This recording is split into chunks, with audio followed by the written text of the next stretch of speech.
25 বছর পরে ছবিটাকে আবার নতুন ভাবে টেকনোলজি পাল্টে গেছে।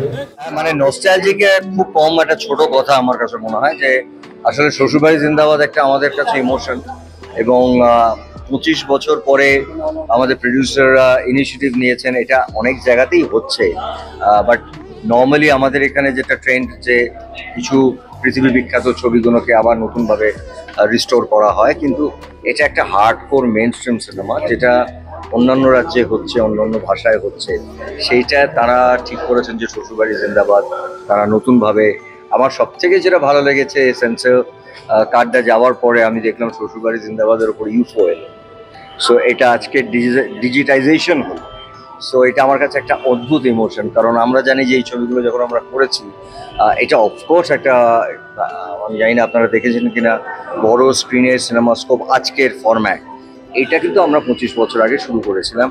এবং যে কারণে আমার মনে হয় এই ছবিটার সিন, গান, এবং আমার বেশিরভাগ কথাটা মনে পড়ছে ক্যামেরার পেছনে যেটা হতো, স্ট্রাগলটা যেটা হতো, কারণ আমাদের কাছে তখন নাম্বার অফ ডেজ, বাজেট সবটাই আমাদের কাছে ভীষণ একটা চ্যালেঞ্জ ছিল।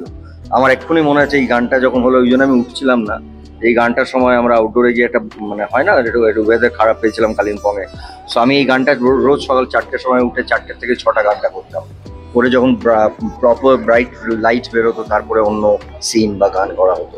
তো এই স্ট্রাগলগুলো ছিল, কিন্তু আলটিমেটলি যখন দর্শক হলে গিয়ে দেখেছেন শ্বশুরবাড়ি জিন্দাবাদ, আজও রিলস দেখলে দেখা যায় যে তার গান ভীষণ আধুনিক আজকের। সো ইয়া, আমরা নাকি শুনেছি যে ঋতুদি নাকি ঘুমিয়ে পড়েছিল, চোখ তুলে দেখো না গানটার সময়। কারণ ঋতু তখন মানে আজকে এটা বলতে মজা লাগছে, হয়তো আমরা মজা করে বলছি, কিন্তু একজন অভিনেত্রী হিসেবে বা অভিনেতা হিসেবে সকালে ওর জীবনের একটা শ্রেষ্ঠ কাজ করতো, সেটা পারমিতার একদিন। এবং সেটা তখন রিনাদি খুব স্বাভাবিকভাবেই বলেছিল, তখন ঋতু ইজ এ নিউ কামার, তো বলেছিল যে অন্য কোনো কাজ না করতে। কিন্তু আমাদেরও এমন অবস্থা ছিল যে আমাদেরকে শুটিংটা শেষ করতেই হবে। তো বেচারা রাত্রিবেলা এসে ওরকম একটা মেন্টাল স্ট্রেস, একটা ওরকম একটা কাজ, ওরকম একটা ভারী কাজ করে এসে রাত্রিবেলা আমাদের অনেক সময় হতো কোরিওগ্রাফার দেখাচ্ছে, এই হয় না আমাদের পোজ দিতে গিয়ে পায়ের কাছে বা কাঁধের কাছে, আমি বুঝতে পেরেছি ঋতু আউট। তো একটু রিহার্সাল দেখে নিয়ে আমি বললাম ঋতু চল এবার শটটা দিয়ে নিই। সো এই স্ট্রাগলগুলো না আমরা একসাথে বহু বছর ধরে করে এসেছি। আমার মনে হয় সেটাই বোধহয় বাঙালি দর্শক যারা আমাদেরকে লালন পালন করেছে, এক কথায় আমাকে আর ঋতুকে, তারা বোধহয় আজও অযোগ্য দেখার জন্য সকাল থেকে ভিড় করে দেখেন, কারণ তারা লালন পালন করেছেন এবং জানেন যে আমরা কতটা বাংলা সিনেমার জন্য স্ট্রাগল করেছি। আসলে I will be very happy. মানে এটা হচ্ছে আনন্দের কিছু হবে না। মানে অনামিকা একটু আগে আমার বাড়ি গেছে, যে ছবি 25 বছর আগে হয়েছিল তার প্রিমিয়ার এই জাঁকজমকে হবে না, এটা খুব স্বাভাবিকভাবেই কখনো এরকম ভাবে ভাবিনি। যে আসলে কি হয় না, আমাদের ছবি, ফটোগ্রাফস, অ্যালবাম, এইগুলো আমরা পুরোনো বার করে অনেক সময় বাড়িতে দেখি, সবসময় সব বাড়িতে দেখা হয়। বিশেষ করে তখনকার সময় যে ছবিগুলো তোলা থাকতো, এখন তো ডিজিটাল হয়ে গেছে। কিন্তু ওই 25 বছর আগে সিনেমাটা যে আবার বড় স্ক্রিনে এরকম ভাবে আজকের জেনারেশনের সাথে দেখবো, এটা সত্যি। এবং আজকের জেনারেশনেও দর্শকদের উত্তেজনা কিন্তু যারা এসছেন তারা খুবই মানে ইয়াং, এবং আজকের ইউথ তারাও কোথাও কানেক্ট করছে। মানে আমার ওটাই ভালো লাগছে। মানে এই ছবিটা আসলে, এই সিনেমাটা বোধহয় পুরনো হয়নি, আবার জামাই ষষ্ঠীকে রিলেট করছে। আর আমরা জামাই ষষ্ঠীতেই রিলিজ করেছি এই ছবি। শ্বশুরবাড়ি জিন্দাবাদ যদি আবার সেকেন্ড টাইম হয়, তাহলে কি তৃষাঞ্জিতকে সেটা দিয়ে তুমি লঞ্চ করতে চাইবে? এরকম কোনো প্ল্যানিং আছে? এটা I have no idea, I have no clue.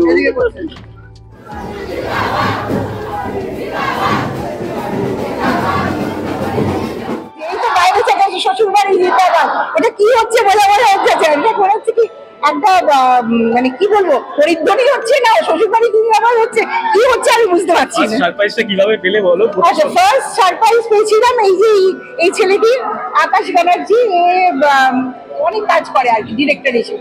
ওরা বলছে তুমি চলো রিলিজ হচ্ছে, আমি দূর কি হচ্ছে না হচ্ছে, তখন যা হচ্ছে এখন।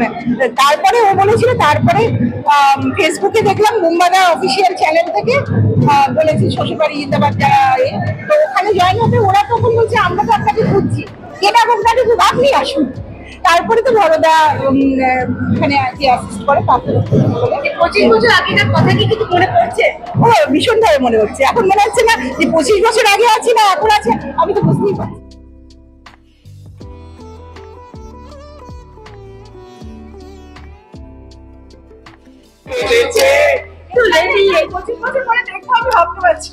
বুঝতে পারছি না যে এটা রিয়েল না রিয়েল, না স্বপ্ন না সত্যি।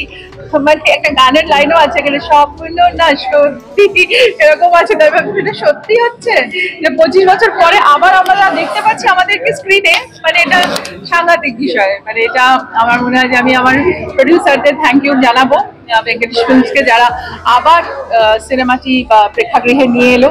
এবং শ্বশুরবাড়ি জিন্দাবাদ ভেঙ্কটেশ ফিল্মসেরও মানে জীবনের একটা উত্থান এবং ফাউন্ডেশন বলা যেতে পারে।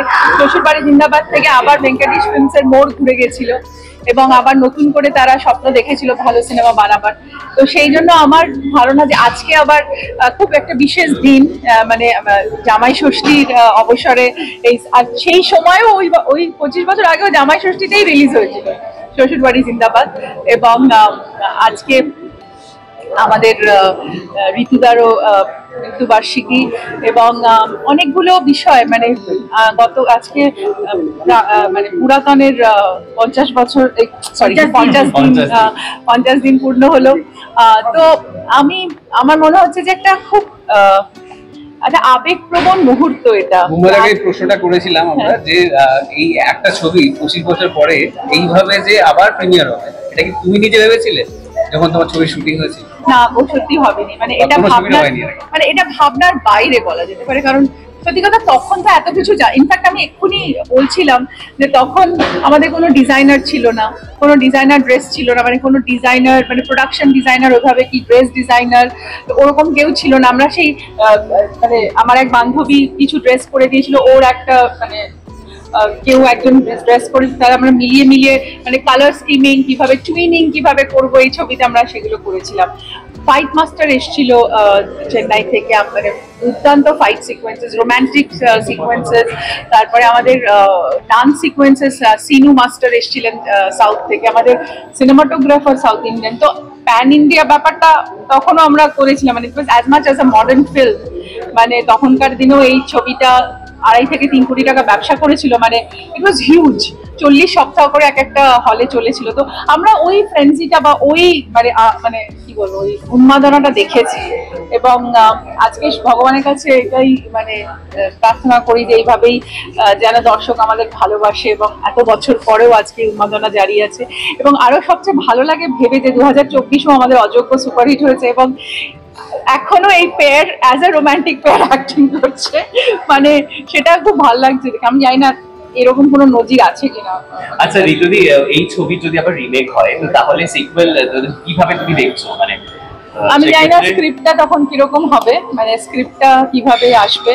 তো আশা করবো যে হরদা আবার একটা খুব জবরদস্ত, এক্ষুনি একটু আগে আমরা কথা বলছিলাম যে এইরকম এবার এই টিমের আর একটা ছবি হয়ে যাক, তাহলে কিরকম হয়। মানে তো সেটা আমরা, তার কারণ আমরা তো খুব দেখে স্ক্রিপ্ট দেখে করি যে কিভাবে আমরা কাজ করবো। তো এটাও আমি চাইবো যে যদি সেরকম কিছু হয় তাহলে আবার সেরকম একটা ধামাকা কিছু করতে হবে।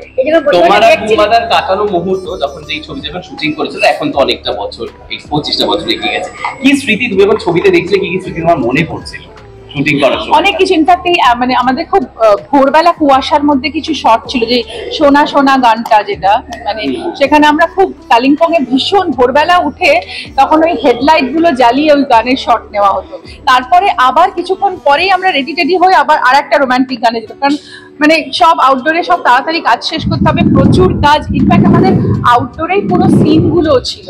আর সেই সময় আমার আবার ইনডোরে পারমিতার একদিন শুটিং চলছিল, রাত্রিরে আমি শ্বশুরবাড়ি জিন্দাবাদে ধুমধার একটা ডান্স করে আবার সকালবেলা চলে যেতাম যে পারমিতা হতে।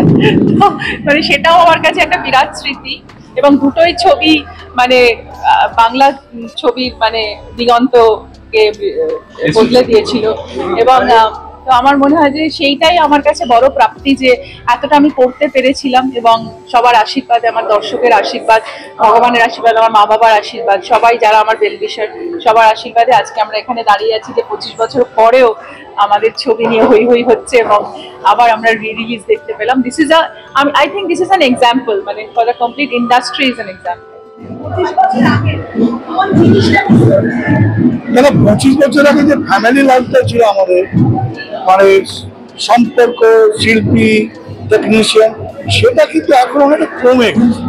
এখন সেই ফিল্ডটা নেই। আগে তোমাদের মতন যত সব রিপোর্টার যারা হাউস ভিজিট করতে আসতো, তাদের আমরা চা টিফিন খাওয়াতাম, আড্ডা মারতাম, সে পুরোনো মানুষ কিছু আছে এখনো, তখন দেখলে তাদের ভালো লাগে, পুরোনো দিনগুলো মনে পড়ে। কিন্তু এখন তো আর নেই। এখন তো মানে শুটিং, স্টুডিওতে শুটিংটাই বন্ধ হয়ে গেছে, সিনেমার শুটিং, সেই সেট শুটিং, সেই আবহাওয়া থেকে আমরা একটু কমে গেছি। কিন্তু আজকে ভালো লাগছে, সেই পুরোনো দিনটা মনে পড়ছে যে সেই শ্বশুরবাড়ি জিন্দাবাদ রিলিজ হয়েছিল, সবাই খুব আমরা হই হই করে এসেছিলাম এবং ছবি প্রিমিয়ার হয়েছিল পরের দিন, মানে ছবি রিলিজ শুক্রবার, শনিবার আমরা প্রিমিয়ার করেছিলাম। কোথায় হয়েছিল প্রিমিয়ার? প্রাচীতে হয়েছিল, প্রাচীর সঙ্গে। শ্বশুরবাড়ি জিন্দাবাদ কি আসতে পারে? পড়া মুশকিল। শ্বশুরবাড়ি জিন্দাবাদ এমন একটা সাবজেক্ট, তখন বোম্মাদার 25 বছর আগে, ঋতু 25 বছর আগে। হ্যাঁ, আমার নয়, বয়স বাড়লো আমি করতে পারি, কিন্তু হিরো হিরোইনের তো একটা বেশ থাকে, সেটা এখন বলা মুশকিল। এই প্রজন্মে যারা জামাই তাদের জন্য কি বার্তা? তারা নতুন করে ছবিটা বড় পর্দায় দেখুক, শ্বশুরবাড়ি জিন্দাবাদ, ভালো লাগবে। হয়তো ছোট ছোট টিভিতে স্ক্রিনে দেখেছে, বড় স্ক্রিনে একটা বড় উপহার, মানে জামাই ষষ্ঠী, শ্বশুরবাড়ি জিন্দাবাদ।